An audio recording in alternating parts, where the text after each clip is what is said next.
এই ডেকোরেশনটা কি সুন্দর করেছে তাই না? হুম। ও শিট, HMM। হুম, বিনা কারণে ও তো কখনো বলে না। নিশ্চয়ই কিছু না কিছু হয়েছে, কিন্তু কি হয়েছে? আজ বেরিয়েই আমরা ওর জন্য শাড়ি কিনতে গেলাম। ওখানে তো হাসি খুশিই ছিল, তার মানে ওখানে কিচ্ছু হয়নি। তারপর গাড়িতে আসার সময় আমরা দুজন রিলস দেখে হাসাহাসি করছিলাম, তার মানে ওখানেও কিছু হয়নি। তাহলে কি এরপর কিছু হলো? না, এরপর তো দুজন মিলে সোনার দোকানে গেলাম। ওখানে গিয়ে ও যেটা পছন্দ করেছিল আমি ওকে ওটাই কিনে দিয়েছিলাম। তাহলে সমস্যাটা হলো কোথায়? তারপর আমরা KFC-তে গেলাম। ওখানে তো কিছু হওয়ারই না, কারণ KFC ওর ফেভারিট জায়গা।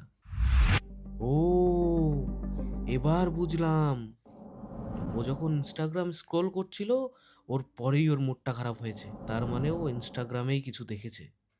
কিন্তু কি দেখেছে? ও হ্যাঁ, কাল রাতে আমি তো ইনস্টাগ্রামে লিনাকে ফলো করেছিলাম। তার মানে এটা দেখেই ওর মুড অফ হয়েছে। শোনা, তোমাকে না একটা কথা বলার ছিল জানো তো। কাল রাতে যখন ইনস্টাগ্রাম স্ক্রোল করছিলাম তখন লিনার একটা পোস্ট আমার সামনে আসে।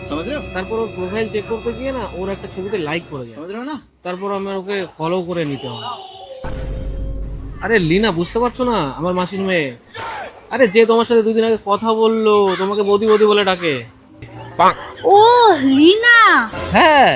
আর আমি কত বোকা দেখো, আমি শুধু শুধু তোমাকে ভুল বুঝছিলাম। ডেকোরেশনটা খুব সুন্দর করেছে গো। চলো কটা সেলফি তুলি। হাসো হাসো।